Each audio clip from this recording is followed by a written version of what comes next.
नमस्कार बच्चों, आज मैं आपको संस्कृत खंड के प्रथम पाठ वाराणसी का अर्थ बता रही हूँ। आपको इसमें अर्थ भी फेयर कॉपी में लिखना है, जैसे कि हमने बताया था कि एक आपको नोटबुक फेयर बनानी है, उसके 3 भाग करने हैं, गद्य, पद्य और संस्कृत का, जिस प्रकार से आपने 9th में किया था। 9th में 4 भाग करवाए थे, लेकिन इसमें 3 करना है आपको।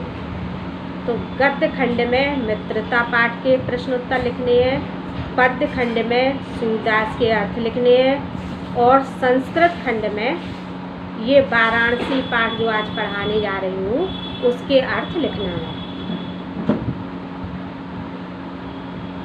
वाराणसी सुविख्यात प्राचीन नगरी। वाराणसी सुप्रसिद्ध प्राचीन नगरी है। इयं विमल सलिल तरंगायाः गंगायाः कूले स्थिता। यह पवित्र तरंगों वाली गंगा नदी के किनारे स्थित है। अस्या घट्टानां वलयाकृतिः पंक्तियाः धवल्यां चंद्रिकायां बहुराजते। इसकी घुमावदार घाटी और उसकी पंक्तियाँ चंद्रमा की चांदनी में बहुत सुंदर लगती हैं। अगणिताः पर्यटकाः सुदूरेभ्यः नित्यम् अत्र आयन्ति। अनगिनत पर्यटक दूर दूर से रोज यहाँ आते हैं। अस्याः घट्टानाश्च शोभां विलोक्य इमां बहु प्रशंसन्ति। और यहाँ की घाटियों की सुंदरता को देखकर यहाँ की बहुत प्रशंसा करते हैं। वाराणस्यां प्राचीन कालादेव गेहे गेहे विद्यायाः दिव्यम ज्योतिः द्योतते। वाराणसी में प्राचीन काल से ही घर घर में विद्या की दिव्य ज्योति जल रही है, अर्थात यहाँ पर घर घर में विद्या का अध्ययन करवाया जाता है। अधुना अपि अत्र संस्कृत वाग्धारा सततं प्रवहति। आज भी यहाँ संस्कृत भाषा बराबर प्रवाहित होती है, अर्थात लगातार बोली जाती है। और जनानां ज्ञानस्य वर्धयति, और मनुष्यों के ज्ञान को बढ़ाती है।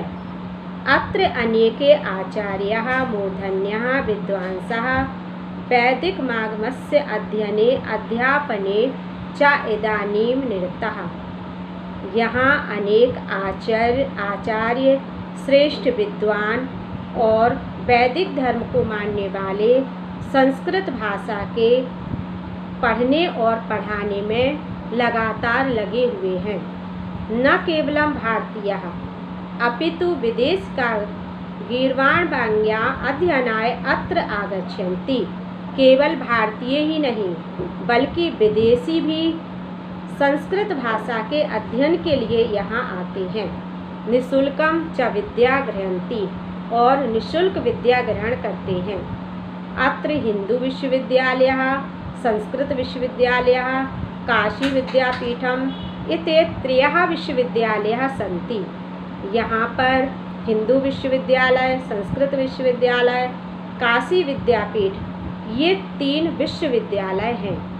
येषु नवीनां प्राचीनाश्च ज्ञान विज्ञान विषयाणां अध्ययनं प्रचलति। और यहाँ नवीन एवं प्राचीन ज्ञान विज्ञान के विषय में लगातार अध्ययन होता रहता है। एषा नगरी भारतीय संस्कृते संस्कृत भाषायाश्च केंद्र स्थलम अस्ति। ये नगरी भारतीय संस्कृति और संस्कृत भाषा का केंद्र स्थल है। इत्येव संस्कृत वाङ्मय संस्कृतस्य आलोका सर्वत्र प्रसृतः। अतः यहाँ संस्कृत भाषा और संस्कृत का प्रकाश सब जगह फैला हुआ है। मुगल युवराज दारा शिकोह अत्र आगत्य भारतीय दर्शन शास्त्राणाम अध्ययनम अकरोत्। मुगल युवराज दारा शिकोह ने यहाँ आकर के भारतीय दर्शन शास्त्र का अध्ययन किया। स तेषां ज्ञानेन तथा प्रभावितः अभवत्। वह यहाँ के ज्ञान से इतना प्रभावित हुआ कि यत् तेन उपनिषद अनुवाद पारसी भाषायां करता, कि उसने उपनिषद का अनुवाद फारसी भाषा में करवाया। इयं नगरी विविध धर्माणां संगम स्थली। ये नगरी अनेक धर्मों की संगम स्थली है। मतलब यहाँ पर कई धर्म समाहित हैं। महात्मा गौतम बुद्ध, तीर्थकर, पार्श्वनाथ, शंकराचार्य, कबीर, गोस्वामी तुलसीदास, अन्य च बहवः महात्मनाम् अत्र आगत स्वीयान् विचारान् प्रसारयन्। महात्मा बुद्ध, तीर्थकर, पार्श्वनाथ, शंकराचार्य, कबीरदास, गोस्वामी तुलसीदास और अनेक महात्माओं ने यहाँ आकर के अपने अपने विचारों का प्रसार किया। न केवलं दर्शने साहित्ये धर्मे अपितु कला क्षेत्रे अपि इयं नगरी विविधानां कलानां शिल्पनाश्च कृते लोके विश्रुता।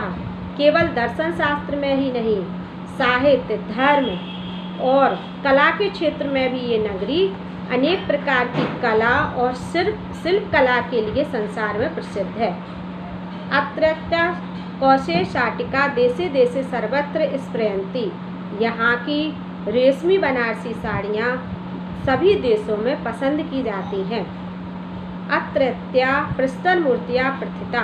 यहाँ की पत्थर की मूर्तियाँ भी बहुत प्रसिद्ध हैं। इयं निजा प्राचीन परंपरा इदानीमपि परिपालयति। यहाँ के लोग अपनी प्राचीन परंपरा का आज भी पालन करते हैं। तथैव गीयते कवि। इसके महत्व को देखते हुए किसी कवि ने सत्य ही कहा है कि मरणम मंगलम यत्र विभूतियस्य विभूषणम कौपीनम यत्र कौशेयम सा काशी केन मीयते। जिस काशी में मरना भी मंगल होता है, यहाँ अगर मृत्यु हो जाए तो मंगलमयी मानी जाती है और यहाँ की भस्म भी आभूषणों के समान है। यहाँ की लंगोटी भी रेशमी वस्त्रों के समान है। ऐसी काशी की तुलना किससे की जा सकती है? अर्थात ऐसी काशी की तुलना किसी से भी नहीं की जा सकती है। बच्चों, पीछे लिखे प्रश्नों के उत्तर भी आपको लिखने हैं। हम अभी सारे प्रश्नों के उत्तर आपको बता रहे हैं। तो सबसे पहले आपको अर्थ लिखना है। अर्थ एक एक पैराग्राफ का अलग अलग लिखना है, पूरा एक बार में नहीं लिखना है। जैसे वाराणसी से लेके बहुप्रशस्यन्ति, फिर दूसरा पैराग्राफ वाराणस्या से लेके अध्ययनम प्रचलति, तीसरा एषा नगरी से लेके पारसी भाषायां कारितः, चौथा इयं नगरी यहाँ से लेकर के प्रस्तर मूर्तियाः प्रथितः और परिपालयति यहाँ तक लिखना है। इसके बाद श्लोक का अर्थ लिखना है, फिर संस्कृत का एक प्रश्न, इसके बाद संस्कृत में उसका उत्तर, फिर एक प्रश्न। इस प्रकार हम आपको प्रश्न भेजेंगे और आपको उसके उत्तर संस्कृत में ही लिखना है।